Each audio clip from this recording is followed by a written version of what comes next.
White Nights. A sentimental love story from the memoirs of a dreamer. By Fyodor Dostoevsky. Read by Luke Thompson. Or was his destiny from the start to be but just one moment near your heart? Ivan Turgenev.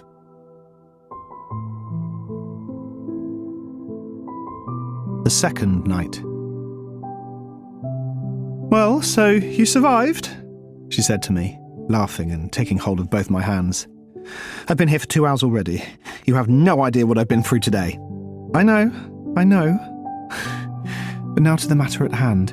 Do you know why I've come? Not to talk nonsense like yesterday, you know. Here's why. We need to act more sensibly from now on. I thought about all this for a long time last night. But how? How are we to be more sensible? For my part, I'm ready, but really nothing more sensible has ever happened to me in all my life than what is happening now.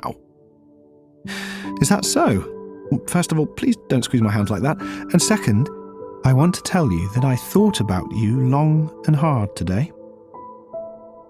Well, and what conclusion did you reach? Conclusion? I concluded that we must begin all over again. Because today I came to the conclusion that I don't know you at all.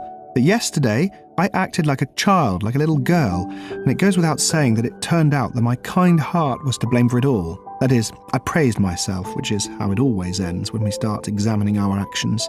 And that's why, in order to correct this mistake, I've decided to find out everything I can about you in the most detailed manner. But since there's no one from whom I can find out anything about you, you must tell me everything yourself. Everything that there is to know. Well, what sort of a person are you? Quickly, begin. Tell me the story of your life." "The story of my life?" I cried out, frightened. "My story? But who told you that I have a story to tell? I don't have a story." "But how have you lived if there's no story?" she interrupted, smiling. "Absolutely without stories of any kind. I lived, as they say, on my own, that is, absolutely alone. Alone. Completely alone. Do you understand what it means to be alone?" "But what do you mean by alone? Do you mean you never see anyone?" "Oh no, of course I see people, but nevertheless I am alone." "But can it really be that you don't talk to anyone?" "Strictly speaking, to nobody." "So who are you then? Explain yourself." "Wait, I'll hazard a guess. You probably have a grandmother, like I do. She's blind, and for as long as I can remember, she has never let me go anywhere, so that I've practically forgotten how to talk. A couple of years ago, I got into a lot of mischief, and she saw that she couldn't control me, so she called me over and pinned my dress to hers with a safety pin. And ever since, we sit like that for days on end. She knits a stocking, even though she's blind, and I sit beside her, sewing or reading a book to her out loud. It's such a strange way to live, and I've been pinned to her like that now for 2 years already." "Oh my God! How dreadful! But no, I don't have a grandmother like that." "But if you don't, then how is it that you stay at home?" "Listen, do you want to know what sort of person I am?" "Well, yes. In the strict sense of the word?" "In the very strictest sense of the word." "Well, then, I'm a type." Type? What sort of type?" the girl cried out, laughing as if she had not had a chance to laugh for a whole year. "You're certainly very amusing company. Look, there's a bench here. Let's sit down. No one walks by here, no one will hear us, and you can begin your story, because you won't succeed in persuading me otherwise. You do have a story, only you're concealing it. First of all, what is a type?" "A type? A type is an eccentric, a ridiculous person," I answered, and burst out laughing myself in response to her childish laughter. "He's a real character. Listen, do you know what a dreamer is?" "A dreamer? Excuse me, but of course I do. I'm a dreamer myself. What doesn't enter my head sometimes when I'm sitting beside my grandmother? Well, then you begin to dream, and you become so lost in your thoughts that before you know it, you're marrying a Chinese prince. But sometimes dreaming is a good thing. But then God only knows. Particularly if there's something to think about without dreaming, the girl added, quite serious now. Excellent. If you've been married to a Chinese emperor, that means you'll understand me perfectly then. Well, listen. But excuse me, I don't even know your name. At last! You certainly took your time about it. Oh, my goodness, it never entered my head. I was so happy as it was. My name is Nastyenka. Nastyenka? And that's all? That's all? Is that really not enough for you? What an insatiable fellow you are. Not enough. On the contrary, it's a great deal, a very great deal indeed, Nastyenka. You're a kind girl if you'll Nastyenka to me right away. So, there you are. So then, Nastyenka, listen to what a ridiculous story this turns out to be. I sat down next to her, assumed a pedantically serious pose, and began as though I were reading something that had been written down. There are, Nastyenka, in case you don't know, there are rather strange little corners in Petersburg.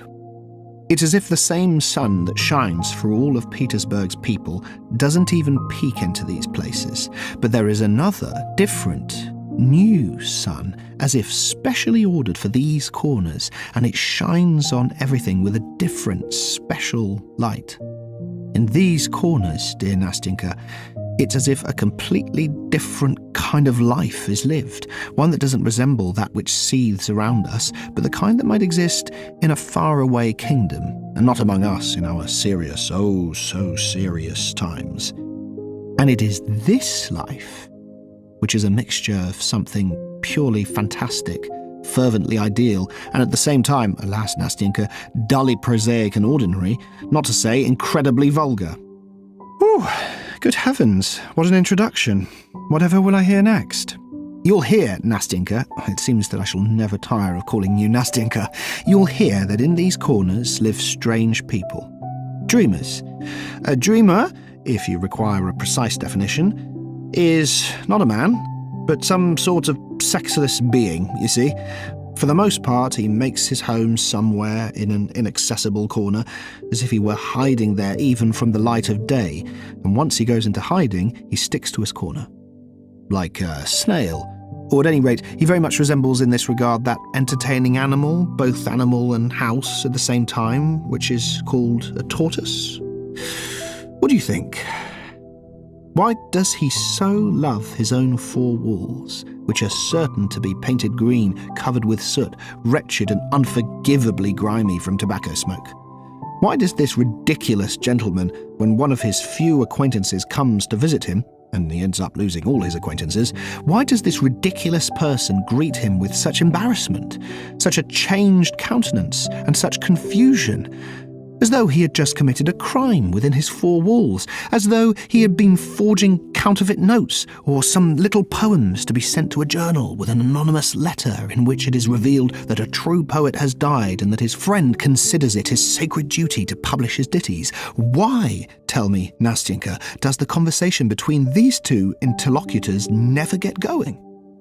Why does neither laughter nor some lively remark fly from the tongue of the completely unexpected and perplexed friend, who, in different circumstances, likes to laugh a great deal, as well as engage in lively banter and conversations about the fair sex and other cheerful subjects? And why, finally, does this friend, probably a recent acquaintance making his first visit, because in this case there will not be a second and the friend won't come again, why does this friend become so embarrassed, so stiff, all his wit notwithstanding, if indeed he has any, as he looks at the crestfallen face of his host, who in turn has already managed to become completely flustered and utterly muddled after gigantic but futile efforts to smooth over and keep the conversation going, to show his knowledge of the ways of the world, to talk, too, about the fair sex, and, at the very least, by such deference to please the poor person who has turned up at the wrong place and mistakenly come to visit him?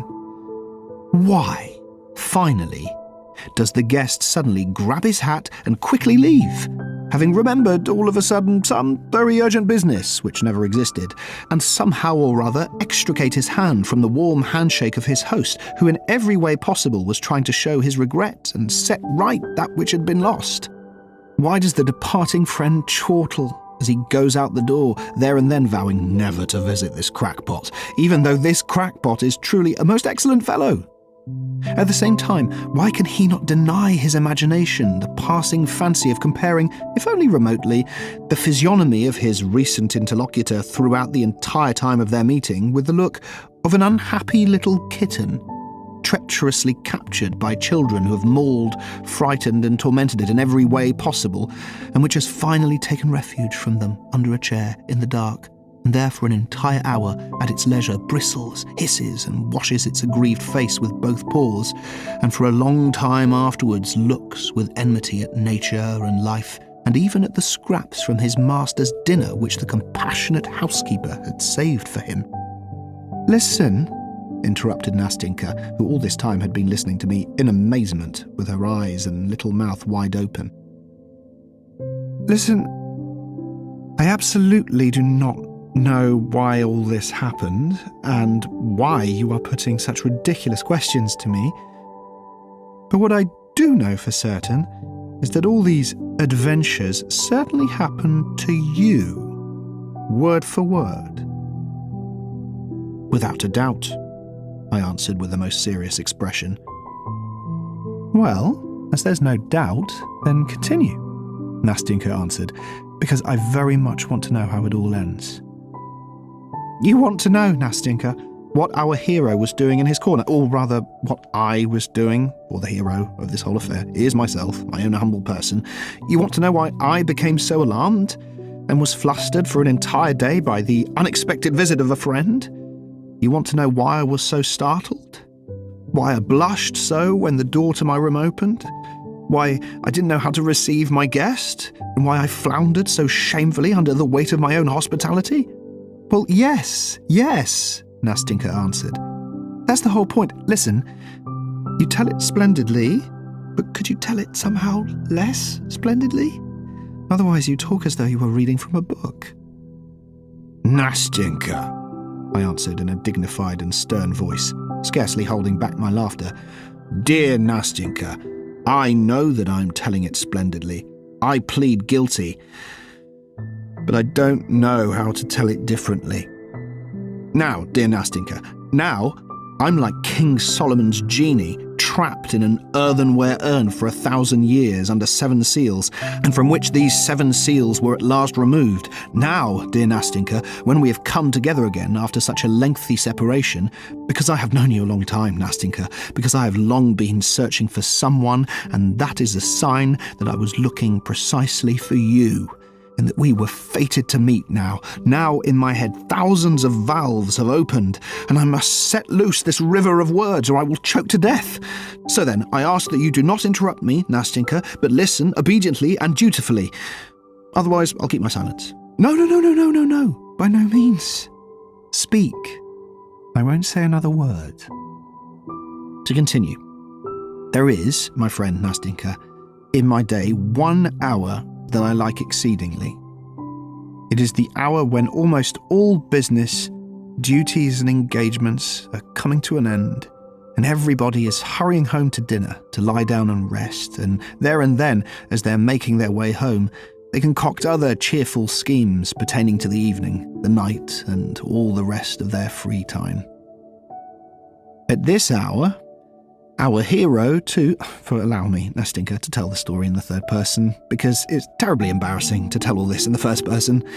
So then, at this hour, our hero, too, who has also not been idle, walks along behind the others. But a strange sense of pleasure plays on his pale, somewhat rumpled face. With feeling, he looks at the sunset, which slowly fades away in the cold Petersburg sky.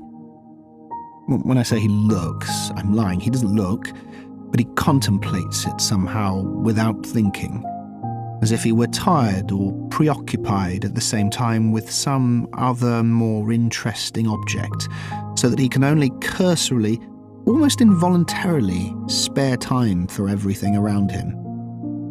He is pleased because he is finished until tomorrow with the business that he finds irksome, and he is as happy as a schoolboy who has been dismissed from the classroom to his favourite games and mischief. Look at him in profile, Nastinka. You'll see at once that the joyful feeling, fortunately, has already begun to have an effect on his weak nerves and morbidly excited imagination. He's fallen deep in thought about something. Do you think it's about dinner? About this evening? What is he looking at like that?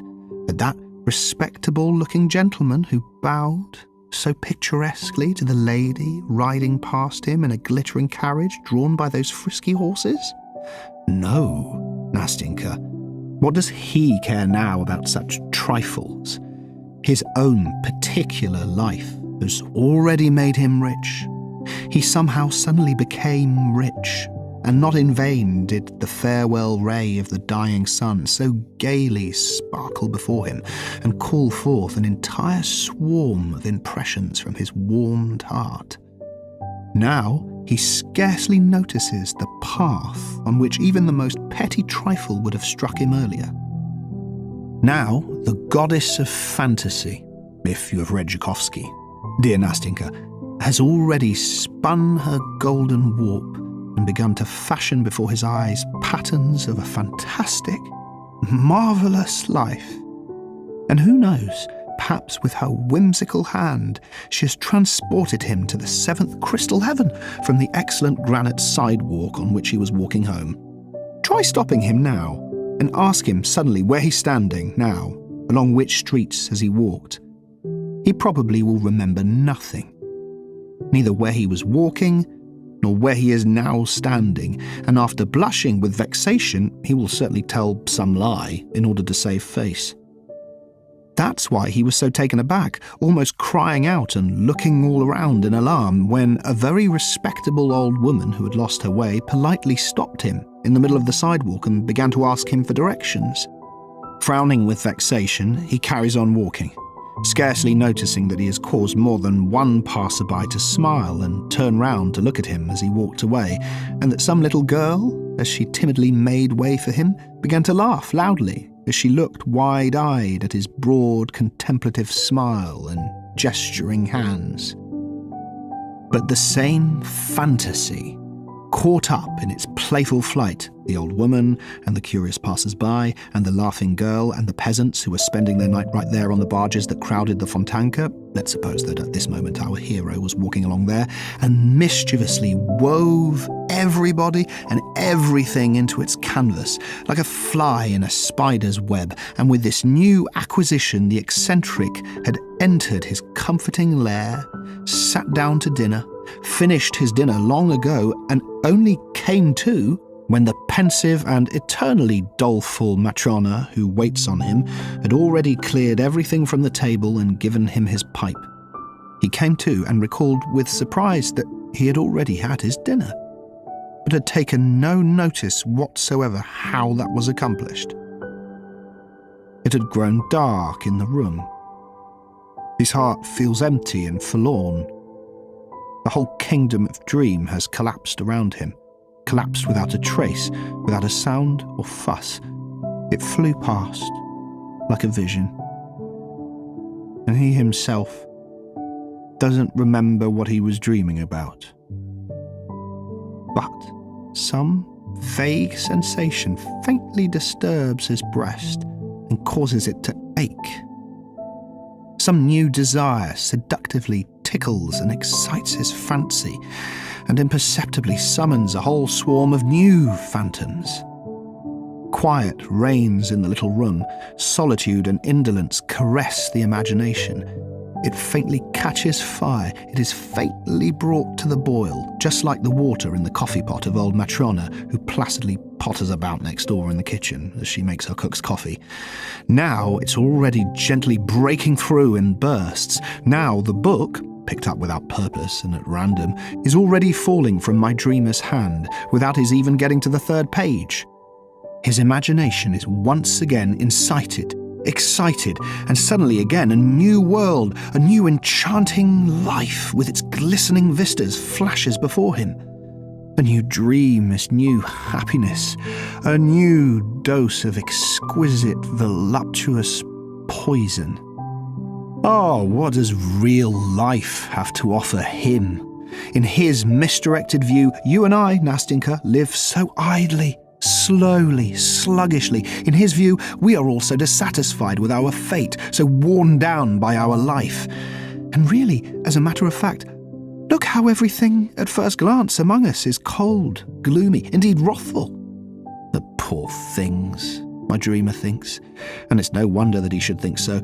Look at these magical phantoms that so enchantingly, so whimsically, so boundlessly and broadly take shape before him in such a magical, animated picture, in which the most important figure in the foreground, of course, is he himself, our dreamer, his own dear person. Look, what diverse adventures, what an endless swarm of ecstatic daydreams. You will ask, perhaps, what does he dream about? Why ask that? About everything.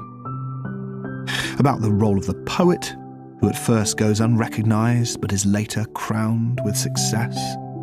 About friendship with Hoffman, St. Bartholomew's Night, Diana Vernon, the heroic role of Ivan Vasilievich in The Taking of Kazan, Clara Mowbray, Effie Deans, the council of the prelates and Huss before them, the rising of the dead in Robert. Do you remember the music? It smells of the graveyard. Minna and Brenda, the Battle of Berezina, the reading of a poem at Countess Vidi's, Danton, Cleopatra e suoi amanti, the little house in Colomna. His own little corner, with a dear creature at his side who listens on a winter's evening, with her little mouth and eyes open, just as you're listening to me now, my little angel. No, Nastinka, what need has he, this voluptuous sluggard, of this life that you and I desire so? He thinks that this is a poor, pitiful life, not anticipating that perhaps someday the sad hour will strike for him as well when, for a single day of this pitiful life, he would give up all of his fantastic years, and give them up not for joy or for happiness, and without wishing to choose, in this hour of sadness, repentance and boundless sorrow. But this terrible time has yet to come. He desires nothing because he is above desire, because he has everything, because he is sated, because he himself is the artist of his life, and he creates it for himself every hour to suit his latest whim. And you see, this fairy tale, fantastic world is created so easily, so naturally, as though all this were truly not a phantom. Indeed, he is prepared to believe at certain moments that all of this life is not the excitement of feelings, not a mirage, not a delusion of the imagination, but that it is indeed authentic, genuine, real. Why, tell me, Nastinka, oh, why at such moments does one's breathing become laboured? Why?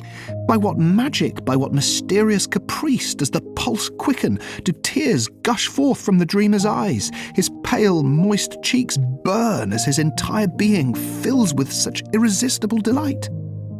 Why do whole sleepless nights pass by like a single instant in inexhaustible merriment and happiness, and when the dawn's rosy ray shines through the windows and the daybreak illumines the gloomy room with its dubious, fantastic light, such as we have in Petersburg, why does our dreamer, exhausted and weary, throw himself on his bed and fall asleep, his tormented and overwhelmed spirit trembling with ecstasy, while his heart aches with a sweet agony?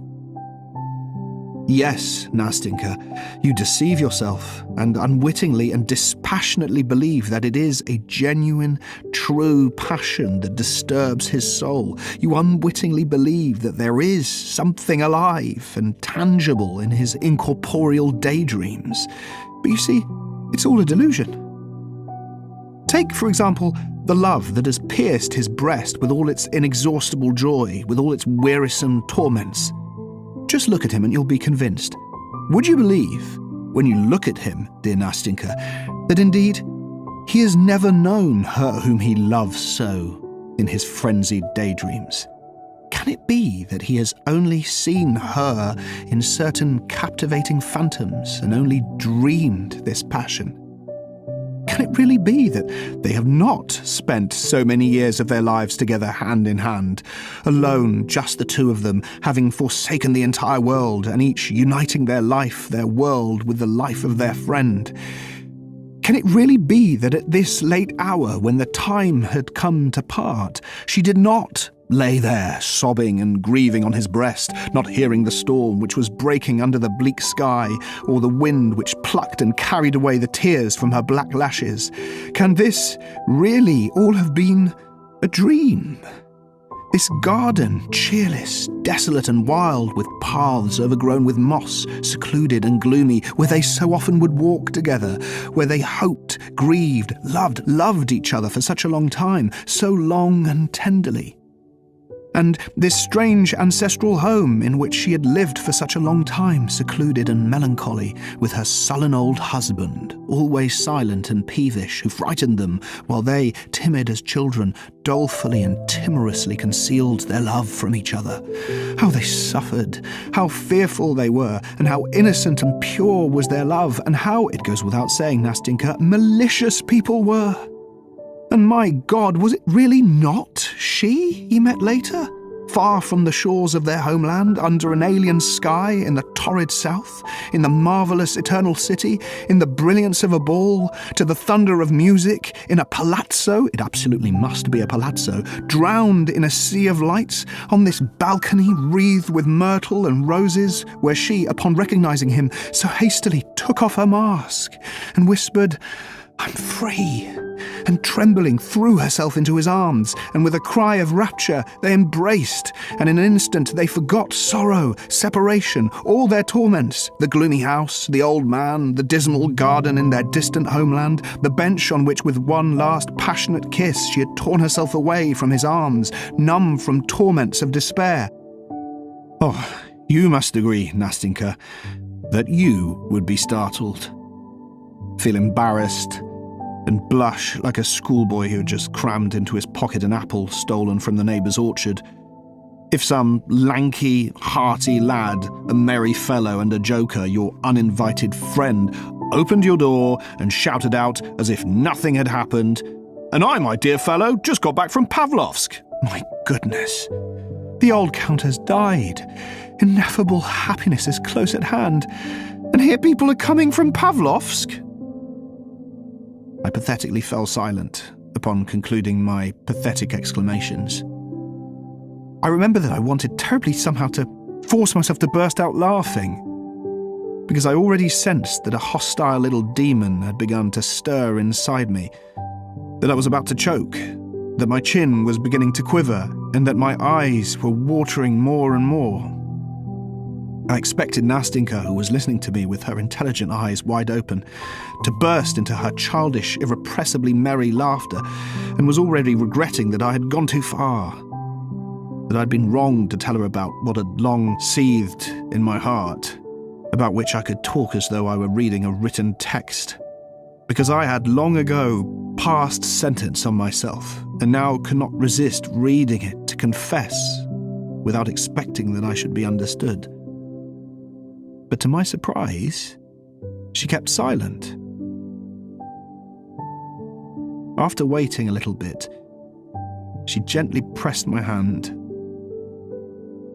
and with a timid concern asked, "Can you really have lived your whole life like that?"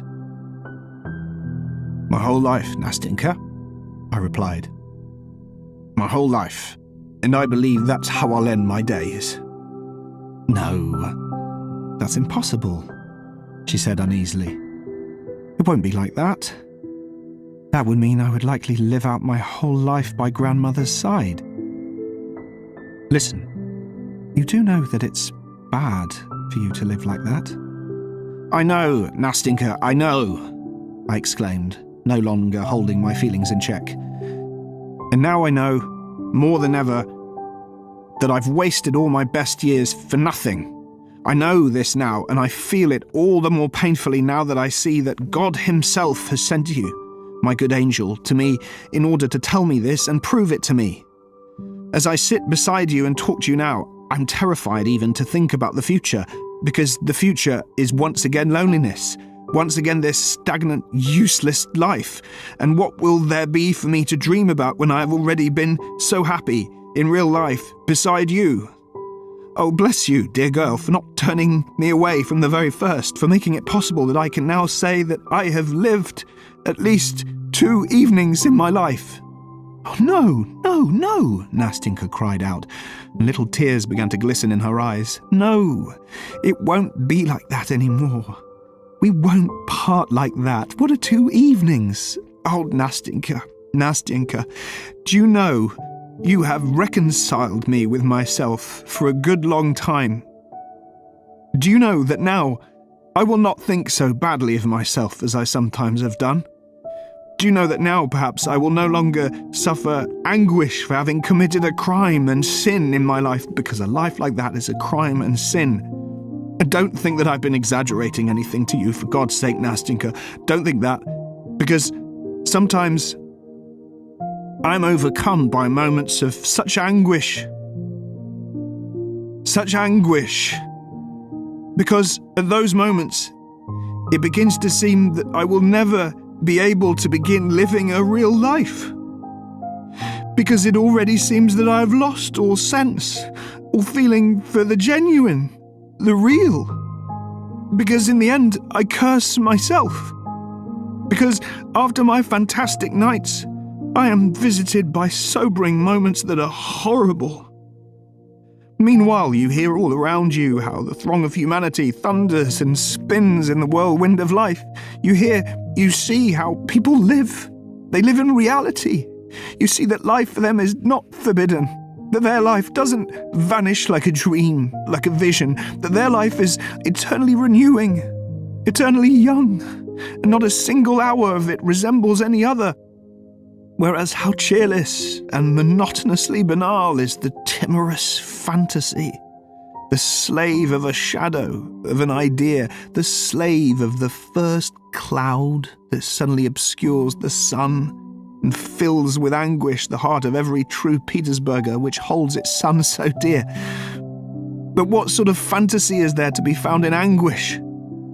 You sense that this inexhaustible fantasy is finally growing tired, that it is becoming exhausted under constant strain, because, you see, you're growing into manhood.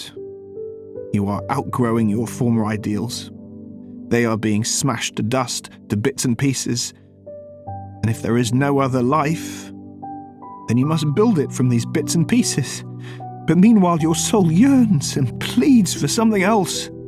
And in vain does the dreamer rake through his old dreams as if they were ashes, searching in these ashes for at least some little spark, in order to fan it into flames, and with this rekindled fire warm his heart which has grown cold, and resurrect in himself once again everything that he had held dear, that had touched his soul, that had made his blood boil, that had brought tears to his eyes and had so splendidly deceived him.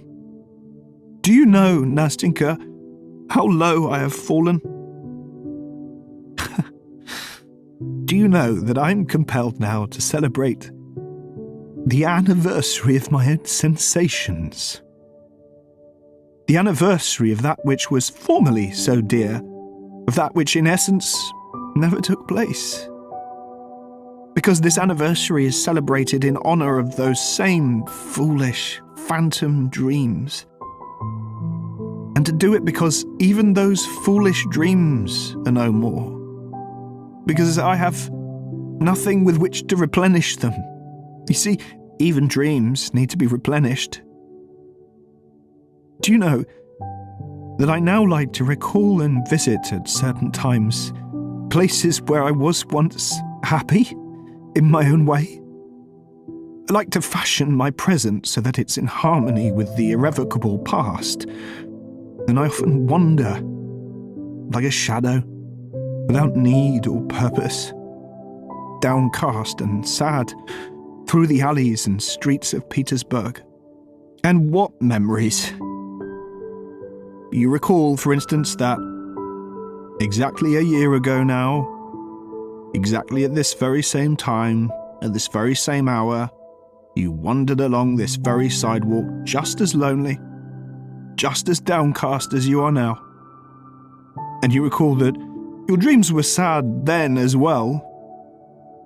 And even though it was not better then, nevertheless you somehow feel that it was easier? That you lived more comfortably? That there wasn't this black brooding that troubles you now? That you didn't have these pangs of conscience? These gloomy, dismal pangs that now give you no peace, night or day? And you ask yourself, where are your dreams? And you shake your head and say, how quickly do the years fly by? And again you ask yourself, what have you done with your years? Where have you buried your best days? Did you live or not? Look, you say to yourself, look how cold the world is becoming. More years will pass, followed by gloomy solitude, and then doddering old age will come on a walking stick, to be followed by anguish and despondency. Your fantastic world will grow pale. Your dreams will wither, die, and scatter like yellow leaves from the trees. Oh, Nastinka, it will be sad, you know, to be left alone, quite alone, and not even have something to regret. Nothing. Absolutely nothing. Because all that I have lost, all this, it was all nothing. A stupid round zero. It was merely a dream. Now, stop trying to make me feel sorry for you, Nastinka said, wiping away a tear which had rolled down from her eye. That's all over now. The two of us will be together now. Now, no matter what happens to me, we will never part. Listen, I'm a simple girl without much education, although my grandmother did hire a teacher for me, but I truly do understand you. Because everything that you've told me just now, I experienced myself when grandmother pinned me to her dress. Of course, I couldn't have told it so well as you have done. I'm not educated, she added timidly, because she was still feeling some sort of respect for my pathetic speech and my lofty style. But I'm very happy that you have confided in me so completely. Now I know you through and through. I know everything about you. And you know what? I want to tell you my story now, all of it, frankly, and afterwards you'll give me your advice. You're a very sensible man. Do you promise to give me your advice? Ah, Nastinka, I replied. Although I've never been an advisor, much less a sensible advisor, I see now that it would somehow be very sensible if we were to always live like this, and we would give each other a lot of sensible advice. Well, my pretty Nastinka, what advice should I give you? Tell me frankly. I'm so cheerful, happy, bold, and sensible now that I won't be at a loss for words. No, Nastinka interrupted, laughing. It's not only sensible advice that I need advice that is heartfelt and brotherly, as though you'd loved me all your life. All right, Nastinka, all right, I cried out in delight. And if I'd already loved you for 20 years, I still couldn't have loved you more than I do right now. Give me your hand, Nastinka said. Here it is, I answered, as I gave her my hand. And so, let's begin my story.